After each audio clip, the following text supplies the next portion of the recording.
दोस्तों, जो बात मैं आज आपको सुनाने जा रहा हूँ वो महज बात नहीं है और ये एक सच्चाई है जो कि हमारे ही परिवार की सच्चाई है। हमारे बाबा दो भाई थे। हमारे बड़े बाबा जो थे वो बड़े भाई थे और एक उनके छोटे भाई थे। तो हमारे बाबा के जो दोनों भाई थे, दोनों के एक एक लड़के थे।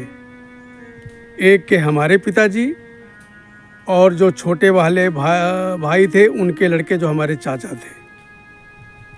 तो हमारे बाबा और दादी हमारे दोनों ख़त्म हो चुके थे, लेकिन जो हमारे चाचा के माता पिता दोनों जीवित थे। लेकिन कुछ दिनों बाद जो है चाचा के पिताजी यानी हमारे बाबा ख़त्म हो गए। तो हमारे चाचा की बड़ी लड़की थी जिसका नाम था मालती। तो उसकी शादी तय करी। ज़िला हरदोई में कंडौना गांव है। ज़िला हरदोई में कंडौना गांव से गौड़ परिवार के ठाकुर हैं, तो उनके यहाँ से रिश्ता हुआ। और मालती की बारात जो है बहुत धूमधाम से आई थी। भाई, हरदोई की बारात तो वाकई में देखने लायक होती है। बहुत साफ़ सुथरी बारात आती है हरदोई की। और हरदोई के जो रहने वाले हैं वो असलहा के बड़े शौकीन होते हैं। वहाँ आतिशबाजी पर विश्वास नहीं रखते हैं, वो अपनी राइफ़ल पर ही विश्वास रखते हैं और राइफ़ल की गोलियों पर। तो मालती की जब बारात आई तो गांव के बाहर हमारा प्राइमरी स्कूल है, वहाँ पर बारात टिकाई गई। और देखो भाई, कोई भी माँ बाप हो तो वो इसी कोशिश में रहते हैं कि भाई जो बाराती आते हैं, लड़के वालों को तो दहेज मिलता है, लेकिन जो बाराती आते हैं उनको मात्र केवल खाना मिलता है। तो खाने में किसी प्रकार की कमी नहीं होनी चाहिए। तो हमारे चाचा ने खाने पीने का बहुत अच्छा प्रबंध कर रखा था। तो जब बारात आई और वहाँ पर फायरिंग शुरू हो गई तो पता लग गया कि भाई हरदोई से बारात आ चुकी है। तो घर वाले भी उनके सेवा सत्कार के लिए झुंड बना करके गए। वहाँ नाश्ता पानी का सब व्यवस्था था, नाश्ता पानी कराया गया। और कुछ देर बाद द्वार के 4 का नंबर आया। द्वार 4 होता है, एक रस्म होती है। तो द्वार 4 हुआ। उसके बाद में हमारे गांव में एक ये चीज़ है कि जब किसी लड़की की शादी होती है ना, तो गांव का कोई व्यक्ति खाना नहीं खाता है तब तक जब तक पूरे एक एक बाराती खाना खा न लें। ये एक अच्छी बात है। भाई देखो, हो सकता है खुदा न खास्ता किसी चीज़ की कमी हो जाए तो बड़ी बदनामी की बात है। पहले बाराती भोजन कर जाएं, उसके बाद में अगर कोई थोड़ी बहुत कमी होगी तो घर परिवार के गांव वाले तो खाएंगे, उसमें कोई ऐसी बात नहीं है। तो द्वार 4 के बाद में सारे बारातियों को खाना खिलाया गया और सारे बाराती खाना खा करके चले गए। उसके बाद में पूरा गांव ने खाना खाया। और हमारे जो चाचा की माताजी थी वो चल फिर नहीं पाती थी और वो नज़रों से भी कमज़ोर थी, उनकी उम्र भी बहुत ज़्यादा हो गई थी। तो वो चारपाई पर पड़ी रहती थी। खैर, सारे गांव वाले खाना खा गए और सारे बाराती खाना खाकर गए अपने जहाँ पर बारात टिकी थी वहाँ पर सो गए। थोड़ी देर बाद लड़का बुलाया गया कि भाई अब शादी की रस्म होनी चाहिए। तो शादी के लिए लड़का आया और मंगल गीत के साथ में मालती बहन की शादी हो गई। और सुबह होते ही ये होता कि भाई चलो सब, जब तक बाराती लोग उठेंगे दातून कुल्ला या दिशा मैदान से निवृत्त हो जाएंगे, उससे पहले नाश्ता पानी का व्यवस्था हो जानी चाहिए। तो वो सब किया गया और वहाँ जा कर के फिर सारे बारातियों को नाश्ता पानी कराया गया। उसके बाद में लड़का आया कलेवा खाने के लिए। सुबह सुबह जो कलेवा बोलते सुबह के नाश्ते का, तो कलेवा दूल्हा को जो भोजन कराते सुबह का नाश्ता, उसको हमारे यहाँ देहाती भाषा में कलेवा बोलते हैं। तो लड़का कलेवा के लिए बुलाया गया, लड़का कलेवा खाया। उसके बाद में थोड़ी देर, भाई लड़की की विदाई देखो हर किसी को खलती है। बेटियां जो हैं, जो बाप कभी नहीं रोता है, कितना भी निर्दयी बाप क्यों ना हो, लेकिन बेटी की विदाई में वो टूट जाता है। मालती के 2 भाई भी थे। मालती जो थी वो 4 बहनें थी और 2 भाई थे। तो भाई छोटे थे, बहुत छोटे थे, क्योंकि भाई बहनों से भी छोटे हैं। तो भाई सारा कार्यक्रम होने के बाद में आंखों में आंसू ले करके हमारे चाचा और चाची ने लड़की को विदा किया। लड़की चली गई। तो हम टहलते टहलते जो है, वो जो चाचा की माता जी थी, मैं उनको आजी बोलता था। तो वो आजी जो है चारपाई पर ऐसे करके, ऐसे बैठ करके वो टुकुर टुकुर देख रही थी। तो हमने कहा आजी खाना वाना खाया, नाश्ता पानी कुछ हुआ? तो वो आजी रोने लगी। तो हमने कहा आजी रोइए मत भाई, हर लड़की की विदाई होती है। लड़की पैदा इसीलिए होती है कि जिस घर आज लड़की का और धान का इसीलिए तुलना किया जाता है ना, कि जैसे धान जहाँ पर उगाया जाता है वहाँ पर वो नहीं पनपता है, उसको उखाड़ कर दूसरी जगह लगाना पड़ता है। ठीक इसी प्रकार लड़की जहाँ पर पैदा होती है वहाँ पर वो नहीं फलती फूलती है, उसको दूसरे के यहाँ जाना ही पड़ता है। ये नियम है, ये समाज का नियम है। तो हमने कहा कि मत रोइए, थोड़े दिन के बाद फिर मालती आ जाएगी। तो वो कहने लगी कि भैया मुझे बहुत तेज भूख लगी है और मुझे किसी ने खाना ना पूछा ना दिया।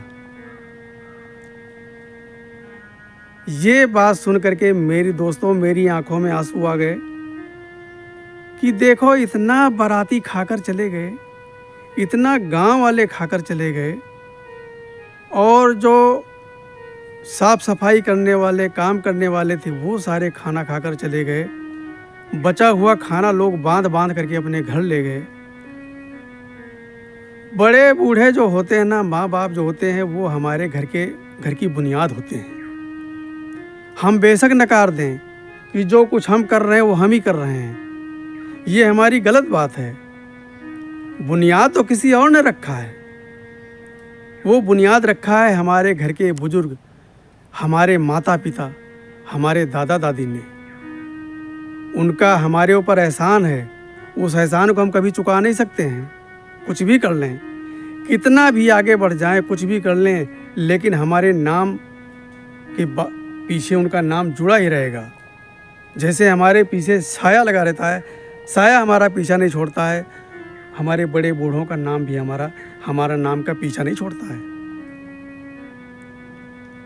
तो वो दादी बोली कि भैया हमको किसी ने खाना पूछा ही नहीं, और हम सारी रात जागते रहे कि अब कोई खाना लेकर आएगा, लेकिन ना कोई मेरे लिए खाना लाया, और मैं चल भी नहीं पाती। तो मैंने देखा दादी के हाथ में एक छोटी सी प्लेट थी। तो वो प्लेट किसी ने खा करके वहाँ पर फेंक दिया था। तो दादी ने झुक करके वही प्लेट उठा करके और प्लेट को ऐसे मोड़ करके इधर उधर करके वो देखती थी कि अब कोई आएगा, लेकिन भाई उनकी तरफ किसी का ध्यान ही नहीं गया। ये हमारी कमी है। हम दुनिया को खिला दें, दुनिया को दान लुटा दें, दुनिया की मदद कर दें, लेकिन हम अपनों के काम नहीं आए, तो सब व्यर्थ है। लोग आजकल तो ये है कि लोग एक दूसरे को अपना बनाने के चक्कर में, दूसरे को, गैर को अपना बनाने के चक्कर में लोग अपनों को नकार देते हैं और दोष सारा उन्हीं पर आ जाता है कि तो परिवार के ही हमारा विरोध करते हैं, ये तो परिवार के हमारा विरोध करते हैं। परिवार का कोई व्यक्ति विरोध नहीं करता है। वो विरोध कब करता है? जब बाहरी आदमी आपके मुंह पर चुपड़ी चुपड़ी बातें करता है और पीठ पीछे आपकी बुराई करता है। वही बुराई जब कोई घर का सदस्य सुनता है तो उसे बहुत बुरा लगता है, बहुत बुरा लगता है कि ये देखो मुंह पर कैसे बोलते हैं और पीठ पीछे कैसे बोल रहे हैं। तो वो माता जी पूरी रात, भाई दिन भर भूखी रही। दिन भर तो काम काज में सारे हलवाई और घर की औरतें और दुनिया भर का शादी में काम काज होता है, सब व्यस्त रहे। पूरा दिन खाली रही दादी, वो आजी, और पूरी रात भूखी रही। उनकी आंखों से आंसू बंद ही नहीं हो रहे थे। तो हमने कहा कि रो मत, मैं तुम्हारे लिए कुछ लाता हूँ खाने के लिए। तो गए वहाँ, एक प्लेट में मैंने देखा बूंदी रखी थी, तो बूंदी निकाल करके एक प्लेट में लाए और एक गिलास में पानी लाए। तो दादी ने खाया और दादी जानते हो क्या बोली? कि भैया, मेरे सर के ऊपर हाथ रखा कि जाओ भैया, तुम जिंदगी में हमेशा सुखी रहोगे, तुमको भगवान किसी चीज़ की कमी नहीं छोड़ेगा, आप फलो फूलो। आज दोस्तों मुझे कहना नहीं चाहिए, आज उन्हीं का आशीर्वाद है, उन्हीं का आशीर्वाद कि हमारे पास भी एक ही बेटा है और एक बेटी है। हमने दोनों की शादी कर दी। हमारा बेटा इतना लायक है, मैं उसके मुंह पर तारीफ नहीं करता हूँ, सही बता रहा हूँ। मैं बेटे की मुंह पर कभी तारीफ नहीं करता हूँ कि भाई अब लोग अपना मान सम्मान सुन करके ना वो अहंकार में फूल जाते हैं।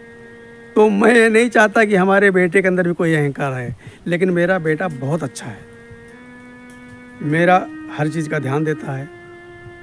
और जो हमारी बहू है आरती, वो भी नेक परिवार से है, नेक दिल से है, और वो परिवार को जोड़कर चलने वाली औरत है, चलने वाली। लोग कहते हैं कि अब लक्ष्मी कहाँ रह गई, अब लक्ष्मी कहाँ रह गई, अब लक्ष्मी नहीं पैदा होती हैं। अरे दोस्तों, आज भी ज़मीन पर लक्ष्मी है, ज़मीन पर लक्ष्मी। उस लक्ष्मी को पाने के लिए परोपकार करो, ऊपर वाले का ध्यान दो। लक्ष्मी आज भी मौजूद है। आरती हमारे घर में साक्षात लक्ष्मी है, सही बता रहा हूँ। तो वो आजी की दुआ आज भी मेरे साथ काम दे रही है, और वो दुआ हमारे ना रहने पर हमारे बेटा बहू के काम आएगी। दोस्तों, दुआ कभी खाली नहीं जाती है, ये देख लो। देखो, जहर जो है ना, जैसे जहर जो है वो तुरंत असर करता है, और जहर उतारने की दवा जो है वो बहुत धीरे धीरे, बहुत धीरे धीरे। इसी तरह बद्दुआ, अगर किसी ने बद्दुआ दे दी और आपने बद्दुआ ले ली तो समझो तत्काल काम करेगी, तत्काल हफ्ते, 15 दिन में, महीने में, साल के भीतर भीतर वो काम दिखाएगी ही दिखाएगी। लेकिन आशीर्वाद, आशीर्वाद बहुत स्लो चलता है, बहुत स्लो। किसी के द्वारा मिला हुआ आशीर्वाद धीरे धीरे चलता है, और वो आशीर्वाद आपके कई पीढ़ियों तक रहता है, कई पीढ़ियों तक। तो दोस्तों, हम तो यही कहना चाहेंगे कि जहाँ तक हो सके अपने घर के बड़े बूढ़ों का सम्मान तो करो ही करो, अड़ोस पड़ोस के, या कोई बुजुर्ग परेशान है, परेशान दिख रहा है, या कहीं राहगीर कोई बुजुर्ग रास्ते में टकरा रहा है, उसकी मदद करो, उसकी दुआएं लो, उसकी हंसी मत उड़ाओ। लोग कह देते हैं, अरे उनका बेटा तो पूछ ही नहीं रहा है, उनका बेटा तो पूछ ही। अरे कोई पूछे न पूछे, तुमने ठेका ले रखा है क्या किसी का? किसी का बेटा नहीं पूछ रहा है, वो अपनी करनी बना रहा है।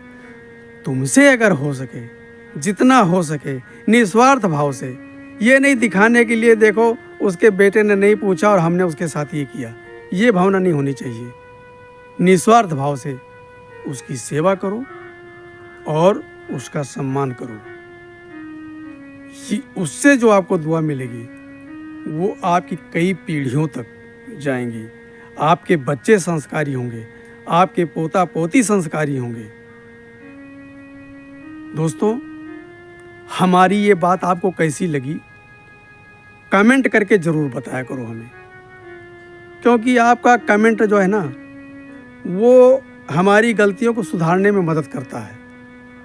भाई गलती सबसे हो जाती है, हमसे भी हो जाती है, हम कोई भगवान तो है नहीं। तो आपके कमेंट के माध्यम से ही पता चलता है कि हमारे अंदर क्या खामियां हैं, तो हम पूरी कोशिश करेंगे कि वो खामियों को हम दूर करें। और आप हमारा वीडियो किस जगह से देख रहे हैं उस जगह का ज़रूर जिक्र किया करो। हम आपसे जुड़े, आप हमसे जुड़े हो, तो भाई हमारे आपके बीच में कोई पर्दा नहीं होना चाहिए, बेपर्दा। हम बेपर्दा मोहब्बत करते हैं आपसे, तो आप भी हमसे बेपर्दा मोहब्बत करो बस। और हमसे कुछ, आपसे कुछ नहीं चाहिए। और आपकी दुआएं हमारे साथ हैं। अगर आप हमसे छोटे हैं तो हमारी दुआएं आपके साथ हैं। राम राम।